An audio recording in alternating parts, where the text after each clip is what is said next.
Você não terá nada. A guerra contra a nova ordem mundial financeira e como combatê-la. De Carol Roth. Esta é uma análise literária e não um audiobook da obra. Não substitui a necessidade da leitura do livro no seu todo e nem reproduz as opiniões e pontos de vista da autora. Pode também conter ilações, comparações ou exemplificações para com a cultura política do dia ou eventos atuais. No dia desta gravação, celebra-se o Dia dos Santos Fundadores da Ordem dos Servitas. Essa ordem foi fundada no século VIII por 7 homens poetas que tiveram, ainda jovem, uma experiência sobrenatural diante da imagem de Nossa Senhora em Florença, na Itália.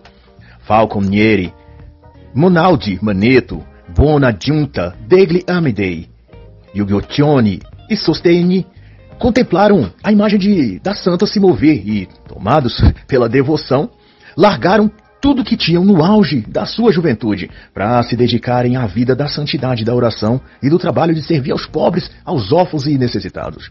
Mais tarde, esses santos fundaram a Ordem dos Servitas e ela se espalhou por toda a Itália como uma grande instituição que dava assistência social e espiritual, juntando assim centenas de outros frades e devotos que queriam viver o celibato, a santificação e aos cuidados dos mais humildes da sociedade. Por isso, então, clamamos a esses 7 santos da Ordem dos Servitas: rogai por nós. Em nome do Pai, em nome do Filho, em nome do Espírito Santo. Carol Roth é norte-americana, apresentadora de rádio, palestrante, escritora best-seller e empreendedora do mercado financeiro. É convidada frequente de canais de TV e entrevistas e a participar como um jurado, inclusive, em programas de negócios e de empreendedorismo. Ela também trabalha como analista financeira e já foi até diretora de uma empresa aos 25 anos de idade. A começar o livro, por fim, a autora anuncia a tese de que estamos introduzidos numa terceira guerra mundial, não bélica inicialmente, mas cultural, social e, sobretudo, econômica. Essa guerra, contudo, não se trata de uma potência estrangeira tentando dominar outra nação, mas de governos e forças relacionadas estarem buscando dominar sua população, combinando com outros governos aliados para que procedam de modo similar em seus respectivos países e população. Roth vai então nomear essa guerra de nova ordem financeira global e diz que ela se estabelece a partir de 3 pilares ou forças principais: o governo direto, aliado a agentes intermediários, o Congresso Político, instituições financeiras como Federal Reserve ou bancos centrais, etc. As elites do poder global, que são representadas por organizações supranacionais, qual Fórum Econômico Mundial, e empresas dos setores industriais chaves como farmacêuticas, agroindústria, tecnologia e outras, e as Big Techs, ou seja, os grandes players tecnológicos do Vale do Silício ou da China. E a autora dá ênfase de que os promotores dessa guerra atuam no sentido e objetivo de separar as pessoas de seus bens, de suas propriedades e dinheiro, o que resulta, ao fim, na perda também das liberdades, seja de expressão, de locomoção, de escolha. Eles estão atrás de sua posição social, do seu legado, das suas posses, do seu salário e da sua família, escreve Carol Roth. Para ela está claro que esses atores globais agem geopoliticamente para usar as tecnologias inovadoras para reduzir as oportunidades das massas a atingirem algum patamar superior em suas vidas financeiras, enquanto que eles, a elite globalista mundial, com o perdão da redundância, visa controlar cada recurso natural e potencial do planeta e determinar quem poderá ou não ter acesso a esses recursos. E uma das maneiras que se tem de fazer isso, de bloquear as oportunidades e chances das pessoas crescerem e prosperarem, é justamente impedindo-as de terem propriedades. Pois, de acordo à experiência de 30 anos da autora no mercado financeiro, seja qual for a forma ou método que se use para ganhar dinheiro, na base de toda a riqueza está a propriedade privada, seja na locação de imóveis, na venda de imóveis, no uso de imóveis para comércio ou como hipoteca para se tomar empréstimos, investir, toda essa coisa. Tudo isso tem uma ligação com a propriedade privada. E é aí que as elites atacam o povo, restringindo e dificultando ao máximo das pessoas terem propriedades. E quanto a isso, Carol vai dizer que se houvesse um desejo institucional e governamental de que as pessoas se tornassem ricas, a prioridade seria ajudar a incentivar elas a obterem propriedades privadas, visto que a propriedade abre oportunidades para a criação de riqueza individual e de liberdade econômica. Então a senhora Roth denuncia que magnatas da política como o primeiro-ministro canadense Justin Trudeau e a ex-chanceler da Alemanha Angela Merkel, dentre outros, aliaram-se a mega empresários participantes do Fórum Econômico Mundial, a fim de colocar em prática essa meta de empobrecer as sociedades e impedir as pessoas de prosperarem, tendo por estratégia a impedição de as pessoas comuns, pagadores de impostos, adquirirem propriedade privada. O lema deles, anunciado pelo próprio fundador do Fórum Econômico, Klaus Schwab, é: no futuro, você não terá nada e será feliz. Essa sentença veio sob o disfarce de uma proposta de 17 objetivos ou metas lançadas pela ONU e acobertadas no bojo de uma campanha chamada Agenda 2030. A lógica, contudo, é muito clara. Se não teremos nada, então seremos servos daqueles que têm. Se aqueles que têm são os multibilionários e proprietários de todos os setores produtivos, logo seremos escravos deles, trabalhando e produzindo em suas terras, com suas máquinas e com seus equipamentos e matéria-prima. Ninguém produzirá para si mesmo, ninguém terá seus próprios maquinários e, por consequência, ninguém terá também liberdade financeira. Todos seremos funcionários do Estado, ou dos plutocratas, ou de algum consórcio globalista igualmente opressor. Você é o inimigo nessa guerra, diz a autora. E todos, o governo, as big techs e os plutocratas multibilionários, querem o que você tem. Sua liberdade, sua aposentadoria, sua casa, seu carro, o seu futuro. Pois para você não possuir nada, eles precisam possuir tudo. Karen Rolfe elabora ainda que, por volta do século XVIII, o conceito de riqueza ou de prosperidade estava atrelado à posse e propriedade da terra, já que aquela era uma sociedade prioritariamente agrária. Com o advento da indústria veio as modalidades de investimentos, e a pessoa podia também prosperar se possuísse títulos, carteiras em bancos de crédito, papéis de tesouro, etc. De qualquer modo, haveria em posse da pessoa algum tipo de propriedade, algo que ele tivesse como seu.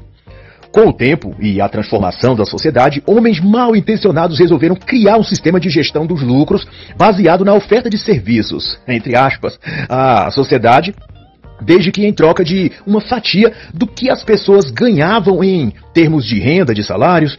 Então foi criado a gestão estatal, que hoje denominam de governabilidade ou governança global. E nessa metodologia, o Estado arrecada tributos e devolve em forma de serviços à população. Só que, a bem da verdade, o governo negligencia a maior parte desses serviços e gasta o que arrecada na manutenção do seu próprio poder e riqueza da classe governante. E esse ciclo financeiro,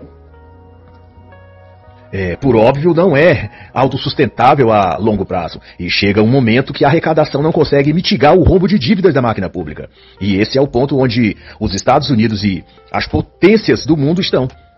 E para resolver essa questão, os mesmos que criaram o problema projetam como solução reiniciar o modelo econômico global, ou seja, resetar a máquina. E para isso estão pensando na desdolarização e estabelecimento de uma nova moeda, o dólar digital, ou qualquer outro nome que seja. É como se vê um programa de redefinição financeira mundial, cujo, ao fim, a classe média seja extinta e tudo seja propriedade de uma elite internacional que, inclusive, governará todos os aspectos da nossa vida, deixando de existir não apenas a propriedade privada, como também os direitos individuais e a privacidade. Mas mudanças tão drásticas não podem ser impostas de cima para baixo.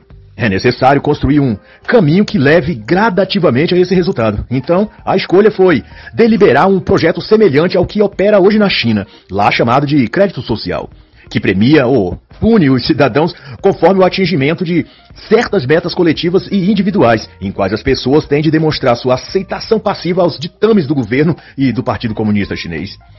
E de igual modo vem sendo implantado nos Estados Unidos e outras democracias um sistema de classificação social que impõe um código moral coletivo e politicamente correto acima do código de leis jurídicas do país. E depois do evento pandêmico de 2019, por exemplo, os governos agilizaram como operariam isso e aprove buscar o apoio das Big Techs para que os dados e informações das pessoas nas redes sociais fossem coletados e utilizados amplamente para gerenciar e fiscalizar a vida das próprias pessoas, onde estavam a tal hora, com quem conversavam, o que compravam no supermercado, o que pensavam do procedimento medicamentoso, lá para 2019, 2020, etc. Tudo em suas vidas privadas se tornou um banco de dados para ditadores governamentais. E essa estrutura, mantida até os nossos dias, serve agora de escrutínio para fazer surgir um programa social de controle via mídias digitais. A imitação, claro, do sistema de crédito social lá da China. E a ideia é pontuar as pessoas conforme seu desempenho social. que depende do quanto ela foi um cidadão politicamente correto, cumpriu todas as designações do Partido Comunista, isto é, não criticou o governo, apoiou e acatou as agendas progressistas, pagou seus tributos e nunca, jamais, reclamar dos preços ou também, claro, comparecer aos eventos estatais, aplaudir, não pode faltar isso, aplaudir os representantes do partido e não ser religioso. Claro, isso aí é um pecado mortal dentro desse ambiente, dessa conjuntura. E também diversas outras medidas que cada cidadão tem de acatar dentro do sistema de crédito social e que nada mais é senão o controle estatal sobre a população em detrimento dos direitos individuais dessas pessoas.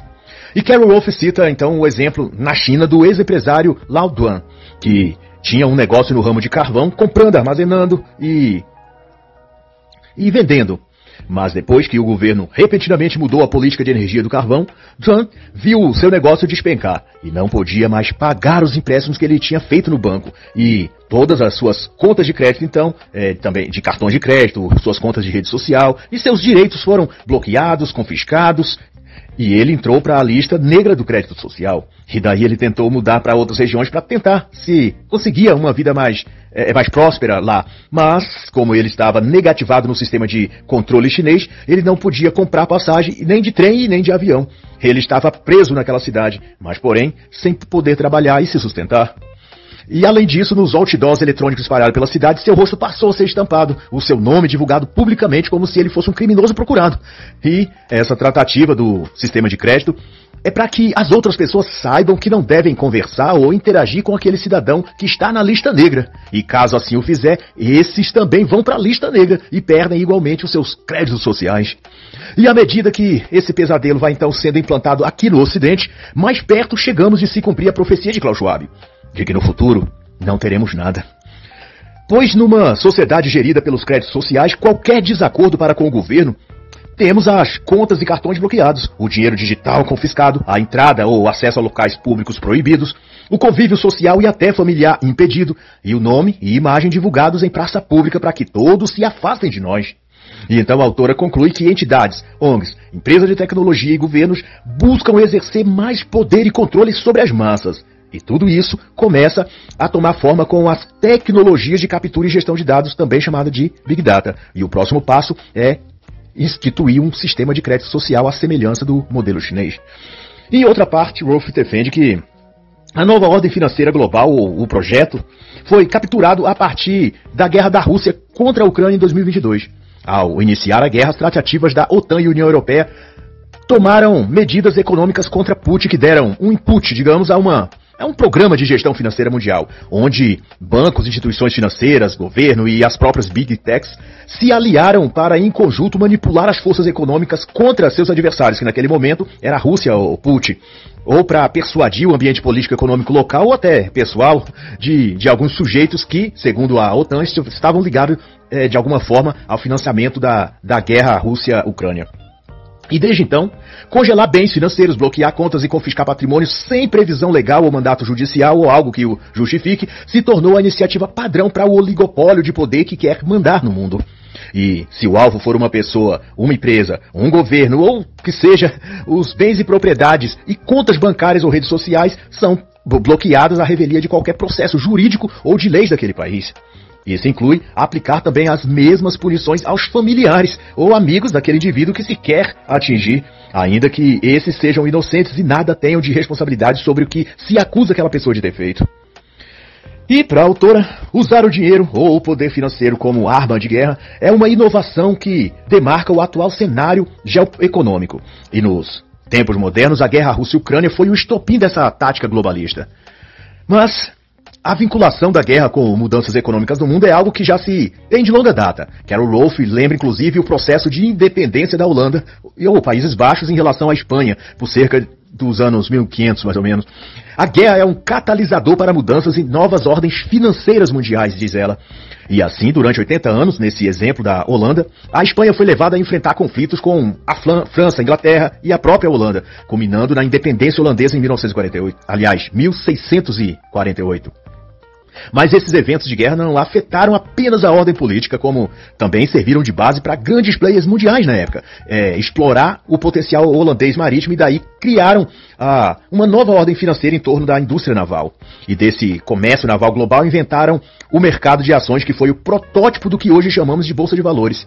Foi ali que surgiu a primeira empresa de capital aberto, nomeada Companhia Holandesa das Índias Orientais. E tudo a partir da guerra bélica entre Espanha e Holanda. O florim, a moeda holandesa, para se ter ideia, tornou naquele período a primeira moeda de reserva global. Uma mudança da matriz econômica até então lastreada no ouro, na prata ou outros metais preciosos. Mas depois disso, houve outras mudanças geopolíticas que tornaram também a Grã-Bretanha líder no comércio global. E, semelhante ao florim holandês, a libra esterlina é que se tornou a moeda dominante. Mas o fato é que a guerra foi sempre um canal para mudanças e novas ordens financeiras. Depois disso, outro player, os Estados Unidos, dessa vez, entrou nessa dança das cadeiras global e assumiu o status de nova potência financeira global. E Nova York substituiu Londres como a capital financeira e de negócios. Mas isso também depois que a Primeira Guerra Mundial eclodiu e moveu as peças no tabuleiro geopolítico. E como se vê, a guerra sempre precede uma mudança econômica estrutural a nível global.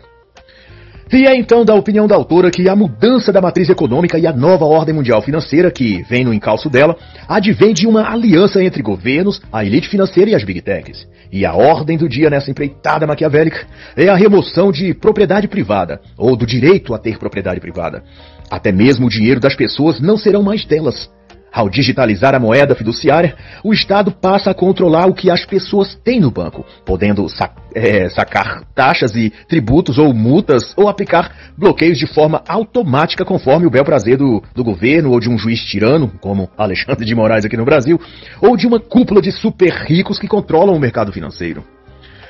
E Carol cita também o economista Milton Friedman para dizer que se você não controla a sua propriedade, outra pessoa a controla. E eles é que vão decidir o que fazer com ela. Ayn Rand também diz que sem direito de propriedade nenhum outro direito é possível, pois o homem que produz não possui o direito do que é produzido. Se isso acontece, então ele não é dono, ele é um escravo.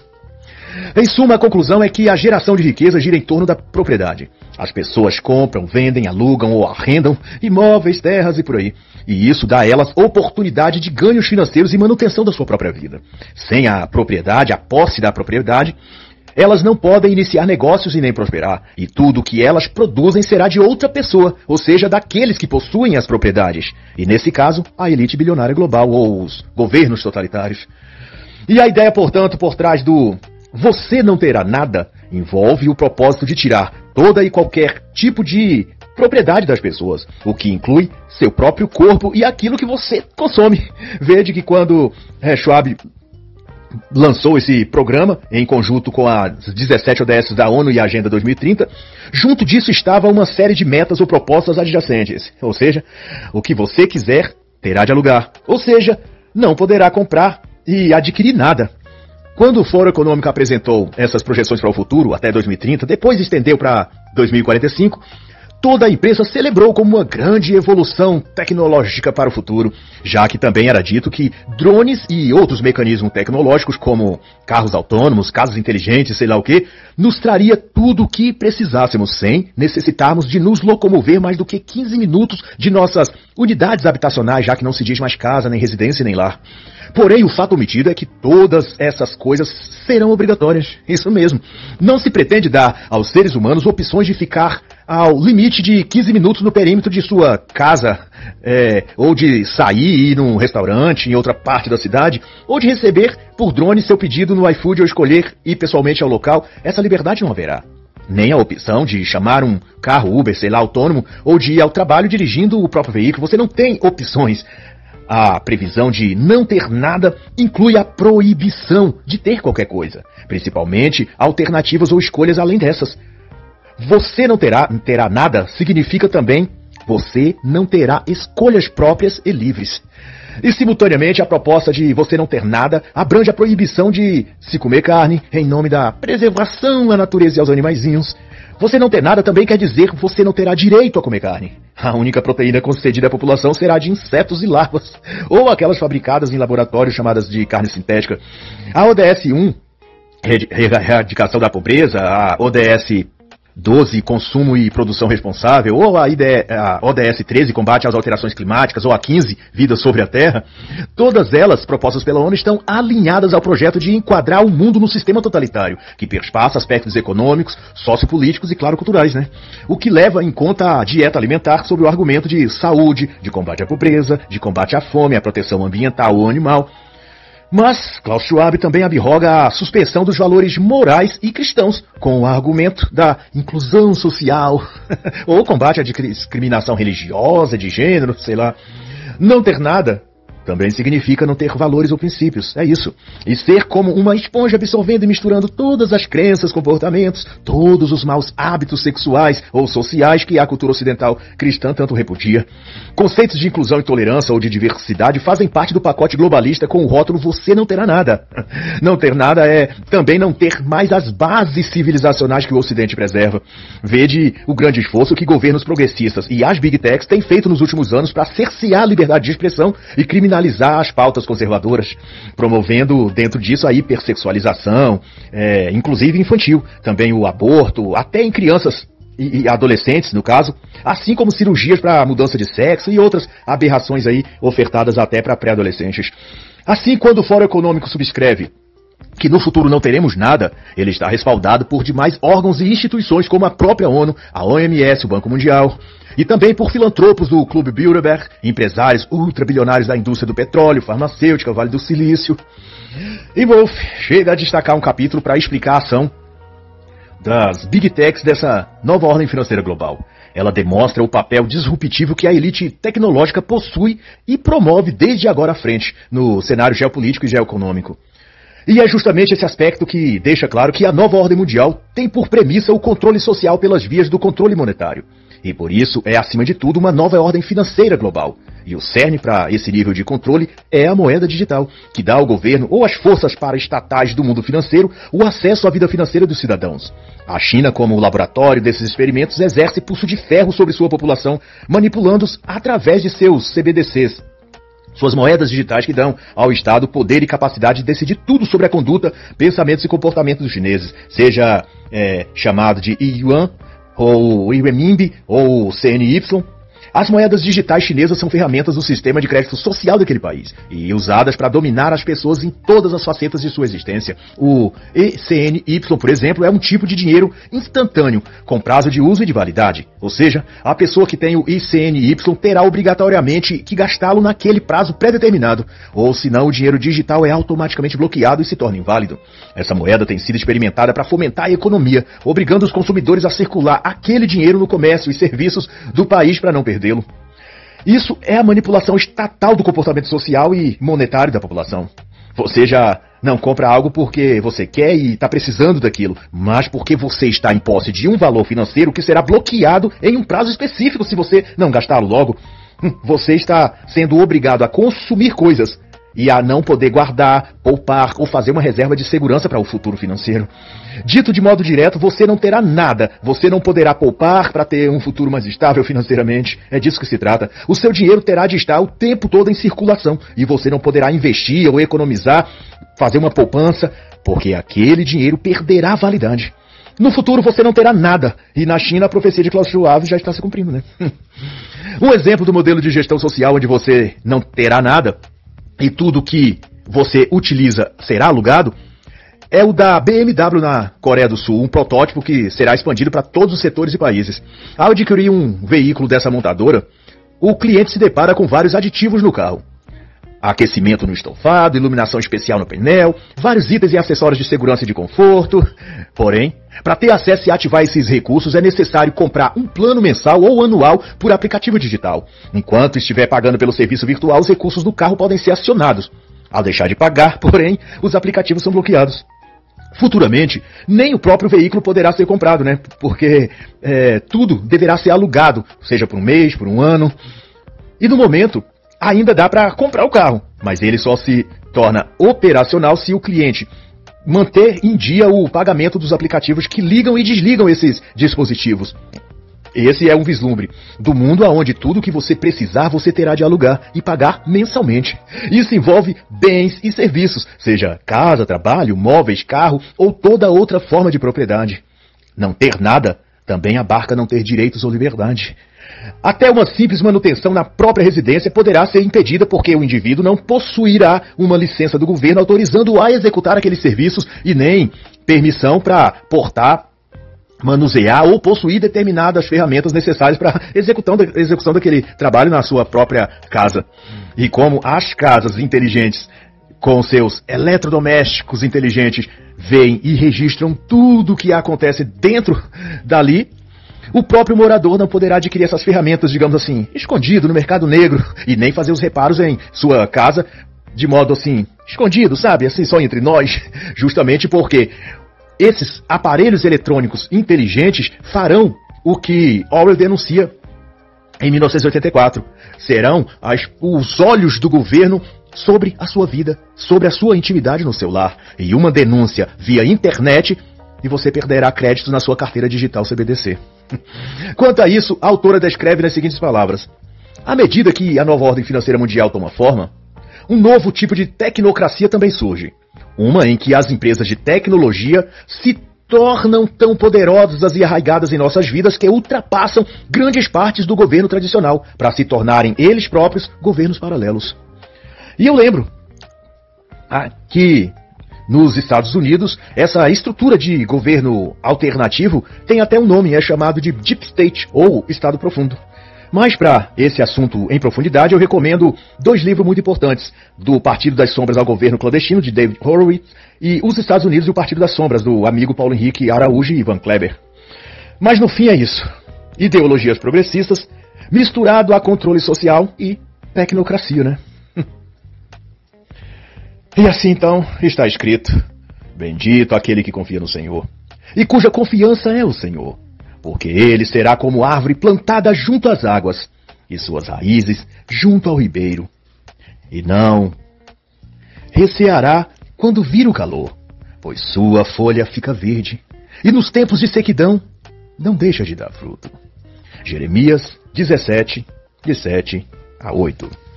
E assim encerra a análise da obra Você Não Terá Nada: A Guerra contra a Nova Ordem Mundial Financeira e Como Combatê-la, de Carol Roth.